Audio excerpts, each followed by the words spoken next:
Shavua Tov Rabotai, we are continuing with the Mishna Yomi Masechet Shabbat. We are up to Perik Chav Gimel Mishna Aleph. Today's Mishnayot should be Leilu Nishmat, Neria ben Tzvetlana, Aranbayev, Neriyahu ben Burcha, Israelov, Menuchatam Began Eden, Amen.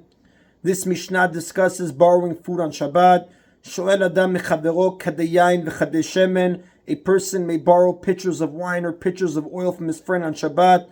Ubilvad Shlo Yomar Lo Halveni, provided that he does not say to him halveni, which means lend to me. And the commentaries explain, if the word halveni is used, the lender will be unable to demand payment for a considerable length of time. Therefore, to prevent himself from forgetting the loan, he might record it and thereby perform the melacha of writing. And the commentaries go at length to explain that the Hebrew language has two words for a loan. A, halva'a, from the root loveh, which refers to borrowing an item that will be used and replaced, such as money or food. And B, she'elah, from the word sha'al, which refers to borrowing an item that will be returned intact, such as a utensil. Now, there is a halachic difference between the two types of loans. In the case of a halva'ah, the lender cannot demand payment until after 30 days, unless a different period is specified. But in the case of a she'elah, the lender can demand the items returned at any time. So our Mishnah speaks of a halva'ah, since the loan is of wine and oil that the borrower will consume and replace.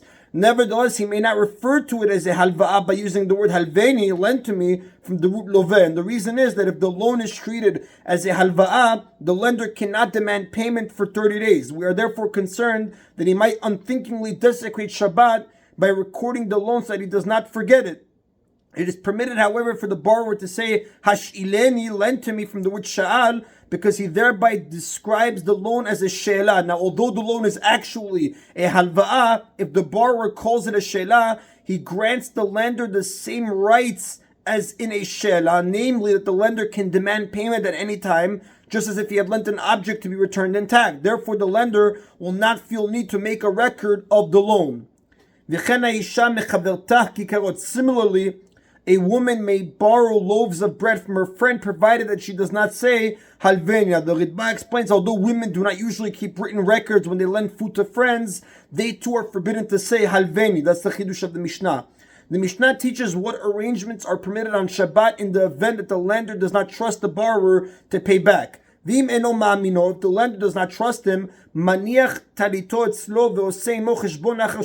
borrower may leave his cloak as collateral with the lender and make a reckoning with him after Shabbat to determine how much he owes for the food that he borrowed. And the commentaries explain, the borrower may not say explicitly that he's giving the cloak as a collateral, because that gives the transaction a mundane, weekday quality. Rather, he leaves the cloak with the lender based on the unspoken understanding that it will serve as a collateral. Now, they may not discuss this calculation on Shabbat, the reckoning, since that would be considered a business discussion, which is forbidden, like we will see. Therefore, they'll discuss it after Shabbat. Now, another case in which leaving collateral is permitted, v'chen erev Pesach b'Yerushalayim shechal liot b'Shabbat. Similarly, if someone is in Yerushalayim on erev Pesach that falls on Shabbat and has not yet bought an animal for his Pesach offering, which the commentators explain, the Pesach offering must be brought on erev Pesach, the 14th of Nisan, even if that day is a Shabbat, like we'll Bezrat Hashem B'Lina see in Mishnah Pesachim chapter 6, Mishnah 1.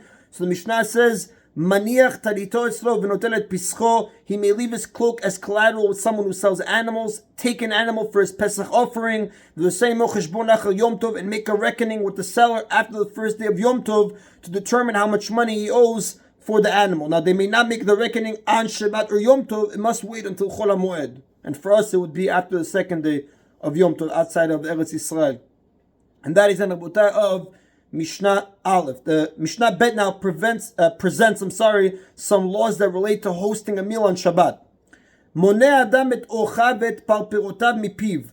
A person who invited guests to a meal and prepared delicacies for them may count his guests and his delicacies from memory. Avalo min haktav, but he may not count them by reading from a written list, because he might erase items from the list, which is forbidden on Shabbat. And the commentaries explain, for example, upon seeing that he has less food than is needed for all the guests on the list, he might erase some of their names. Then he would give the shortened list to his messengers telling him to invite only the guests whose names have not been erased, as Rashi explains that this is the example on page 149 in Masechet Shabbat. Now, if he is concerned that some guests might not arrive, another example is he might erase items from his list of delicacies so that they will not be prepared. So therefore, he cannot read them from a written list. Now, the commentaries explain, as an introduction before the continuation of the Mishnah, people who share a meal sometimes draw lots to determine who will get which portion. Now, this is rabbinically prohibited on Shabbat because people who feel the need to cast lots to divide their food are clearly particular about the size of the portions they receive. Therefore, there's a concern that they will measure or weigh the portions, which is forbidden on Shabbat. So, Mishnah teaches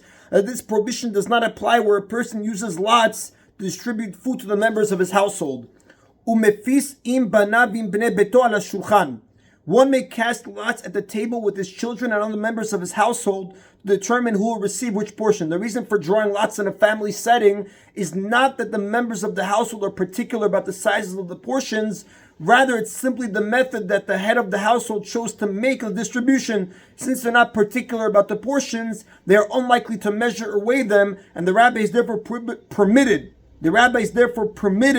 drawing lots in this case.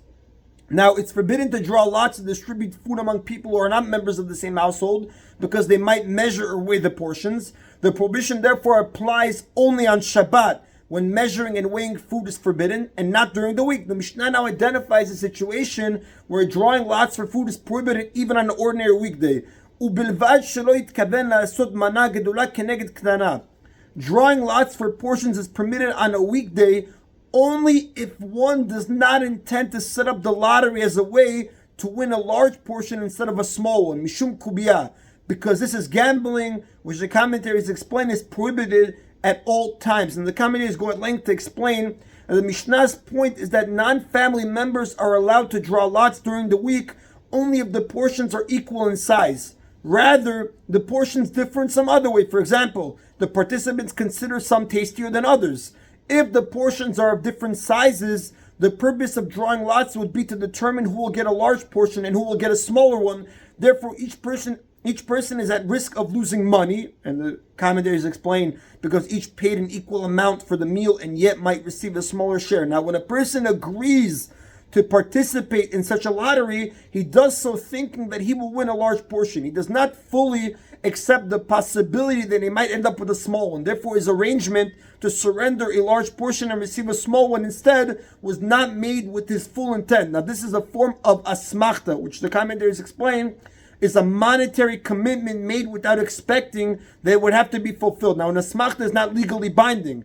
Therefore, when the winner takes a large portion, he is committing a rabbinically forbidden type of theft, since the loser never fully agreed to surrender to him. However, when the members of a household draw lots, it does not matter whether the portions are of different sizes, because since the householder owns all the portions, the losing participants do not surrender anything that belongs to them, and therefore no theft is committed. Now, the Mishnah presents a case where non-family members are allowed to draw lots for portions on Yom Tov.